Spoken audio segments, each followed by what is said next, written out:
What's up, everybody? Thralls Metal here once again. I'm Necrotic Nick. I'm Jammin John. And we have an album review for you, and one that has definitely been on my radar since it was announced, because I've pretty much dug everything I've heard from this band. Yep. Was the latest offering from Hyperdontia, Harvest of Malevolence. This also comes out on the 21st of June on Dark Descent Records. This band formed in 2015 in both Denmark and Turkey. This is their third album overall. Here on the channel, at least, I have gone over their last full-length Hideous Entity, and we both went over their last EP, Deranged, which was fantastic. Again, I have been a fan since the start with Nexus of Teeth, which kind of describes Hyperdontia, at least the condition, because when you Google this, you get to specify band. Otherwise, you get a mess of teeth. Yep, you get some very unfortunate photos of teeth. It's not a pretty sight. Now, this band is a really interesting project, namely because, I mean, you have two members from Denmark and two members from Turkey, and they also share a lot of, common ground with bands like Sulphurous, Decaying Purity, Phrenolith, Burial Invocation, and plenty more, honestly. Like, all these guys are in some really cool death metal acts across the board. And I mean, baseline, I guess you could just say this is just flat out old school death metal, and man, is this band riffy. Yes, they are. Non-stop riffs, and really entertaining ones, too. I think this band gives Chris Monroe from Skeletal Remains a run for his money, to be honest. This band is like just super catchy, and I will say, I think there's been like a slight stylistic shift with their last EP, Deranged. That one, I feel like the production, they kind of cleaned it up a little bit. It's still gritty. It's still very like 90s death metal sounding. But if you compare that to their older stuff, like namely their first album, it is decidedly less muddy and less atmospheric. This band has become so in love with the riff that I think it's kind of like overtaken them. And honestly, I have no problem with that because, well, here on Thralls, we love our riffs. Yes, we do. And there's certainly no shortage of riffs. Starts out with Death's Embrace, and it's got a real thrashy start to it. Most of this record, actually, like 96% of this album is off to the races, full bore, flat out, speedy, thrashy riffs. And tremolo. Nasty, dirty, evil, morbid angel tremolo. Yeah, I mean, baseline, that kind of does sum this up. I would say, flat out, this is their fastest paced album yet. Lots of blast beats. Their drummer, affectionately known as Tuna. I didn't bother looking up his full name because Tuna is an awesome nickname. He keeps the pace of this album ridiculously fast, and it's very smooth. Like, he's just constantly blasting, but it's a lot of ride accents where you can kind of groove to it. And then when he does hit those solid grooves, which the groovy pockets are all over here, albeit kind of scattered because this band wants to get off to the races, man, does he hit that dinner bell ride thing that pretty much just, like, it's a calling to everyone in the crowd. It's like, listen, you were looking for that throw a chair moment, here it is. Yep, especially in the breakdown and pervasive rot. That one, watch out. Wear a helmet to that show because everyone in the bar is going to throw a chair, and, I mean, if you're a recipient, that's it. That was their plan. That wasn't the venue's plan. It wasn't bring your own chair night to just throttle someone with. I don't think they would welcome that. But that does sound like a thing that would happen in our town. Yes, if we could bring chairs to shows, that would be neat. Yeah, but then, they get thrown at you. Yeah, I guess it's a catch-22. Unfortunate catch-22. You're going to catch 22 chairs in the face. A lot of this is very deeply rooted in 90s death metal. Like, there's definitely a lot of, like, early Morbid Angel. I got a lot of Monstrosity, just because Monstrosity is riffier than hell. And with Floridian death metal, there's generally a little bit of that thrashy backbone. But it's also a little bit more, like, technical and intricate with its riff work. Like, there's a lot of stuff, again, that reminds us of Skeletal Remains in particular. But also, like, early Tomb Mold in terms of some of the crazy transitions on here. But not noodly technical. No. Like, it's technical riffing, but there's no wankery going on here. Like, it's how many different, like, ascending, descending runs can you do on a fretboard? And they do them all. And when it comes down to the riffs on here, there's, like, a specific sound that they have just in terms of their style. Like, all these riffs are very catchy. Like, they're intricate as hell. There's nothing on here that I would say is just, like, flat out meat and potatoes. There's, like, a level of, like, technical play to it that is, not quite like tech death or anything like that. It's definitely not that. But it's also kind of, like, above, like, the more meat and potatoes death metal acts out there. And a lot of it is in the intricate riff work. And one of the cool things in their riff work, and it's something that I picked up, and maybe I'm wrong, but I get the impression they use a fair amount of like more major chord driven stuff in there, because there's like some brightness to all this murky death metal about like zombies and rotting and filth. There's something super catchy about all of these riffs, and I just kind of pick up like major chord vibes that are peppered in there as accents to kind of make them jump out a bit. Yeah. They are. They're definitely in the accents. Like we're not talking like strumming big open chords here, because a lot of it's just very chuggy, you know, hammer-on type of riffs. But it's definitely in the accents, for sure. Yeah. I will say, for these guys, the musicianship on display here is pretty killer. Again, very riffy. We've talked about that. And the drummer, again, is magic. His transitions just scoot along so fluidly, even when he does, like, little start-stop motifs. Like, it's perfect. He sits perfectly, and there's a groove at all times. And even some of his blasts, it's almost like a faster D beat. Yeah. Like, I wouldn't call it a straight... There are straightforward blasts. There's probably even a couple hyper blasts. But most of it is just a speedier D beat. But the one thing that really stood out to me, musician-wise, is the bass player. And I thought the first time I heard him do a little bass run, I was like, well, that's cool that they let him play. There's bass runs all over this. Yeah. Honestly, I'll say flat out, you could follow the bass work as easily as you could follow the riffs on here. It's very prominent in the mix.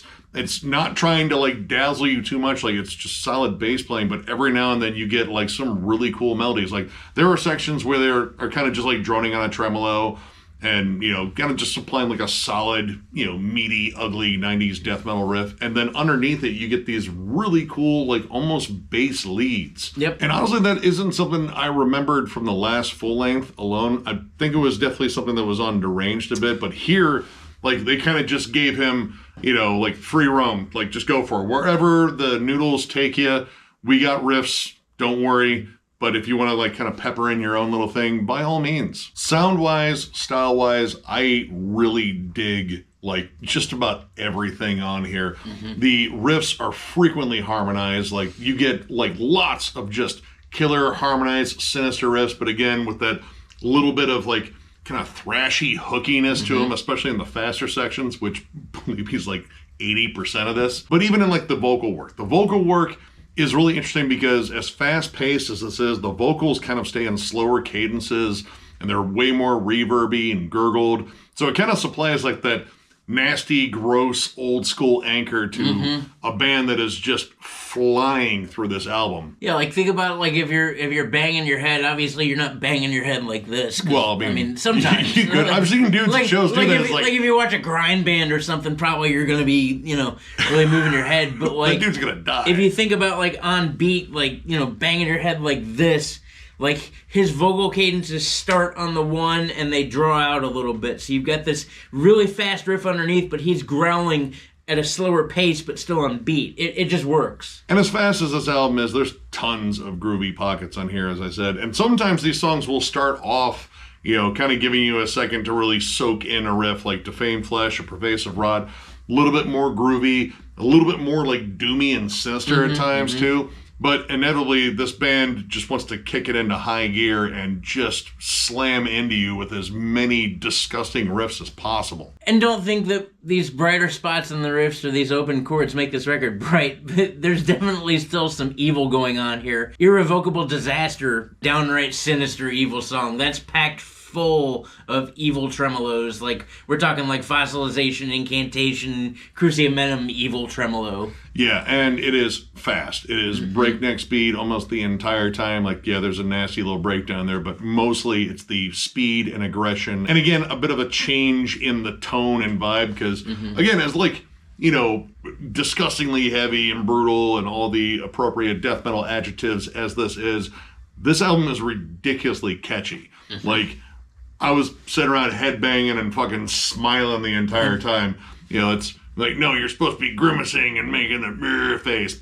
But I was like, dude, this is just fucking fun to listen to. And this album doesn't like let off the energy at any point too. So you're kind of just like kind of stuck in this album's orbit. It's like, yeah, no, I could headbang until, you know, until it hurts at least. I mean, I might stop then. I probably won't. But it's got like good transitions across the board, like not just in terms of the songs themselves, but even like songs going into other songs, like Marking the Right going into Pestering Lamentations.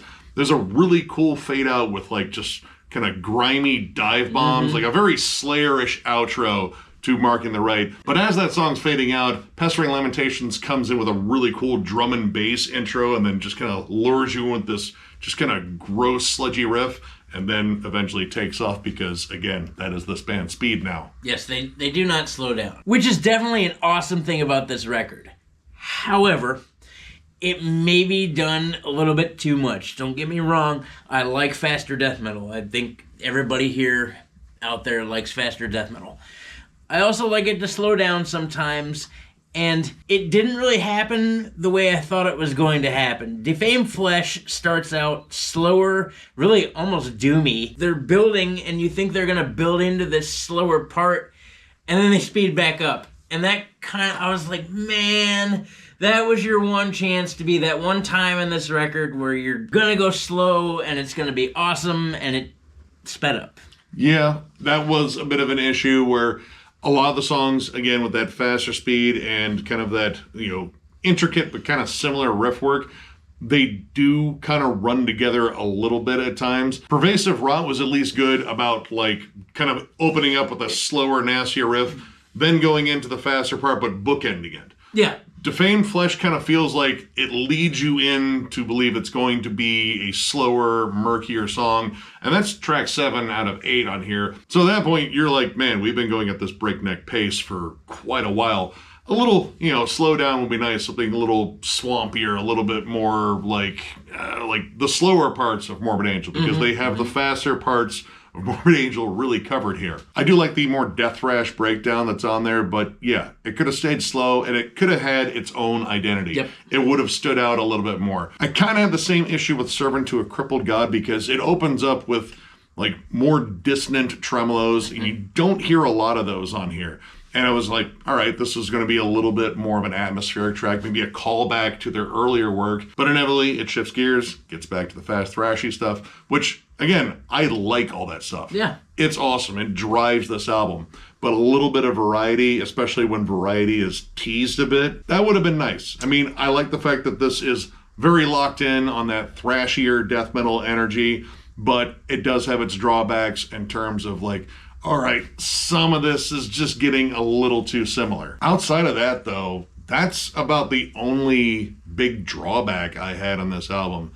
This was just an absolute blast beat to listen to. I know, I am not clever. But, yeah, this was just a lot of fun. And I don't know, that mix of like, kind of major chordy riffs mixed in with all the just dank, dark tremolos and chugs in here, it made this album so much fun. That and the ridiculously awesome drum performance. So overall, I'm going to give this 4 stars. I dig the hell out of this. It's a bit different for Hyperdontia. If you haven't heard the Deranged EP, I know that EP didn't sit as well with some fans that like their more atmospheric, kind of sludgy, more dissonant, just ugly stuff that they had in the earlier albums. But I like this direction. I think they do it really well. I'm a sucker for riffs. In fact, I'm a dirty slut for them. And yeah, this band just absolutely delivered on the riff front. Like, this is just absolutely riffy and fun from start to finish. I mean, if you love Floridian death metal in particular, like Deicide, Monstrosity, and stuff like that, and definitely Morbid Angel, check this out. This is a beast of an album, and I'm reasonably sure I pre-ordered it. I don't know. I got to keep track of that stuff a little bit better. I think I ordered it when I got Crypt Sermon, but I'm not entirely sure. I don't know. I'll see it in the box when it shows up. Right. We'll find out sooner or later here. Yeah, I'm also going to give it a 4. Yeah, this record is downright intense. They are pedal to the metal, balls out at most times in this album. They definitely groove, and when they groove incredibly hard. The musicianship is killer. The drummer is awesome. Tuna. Yes.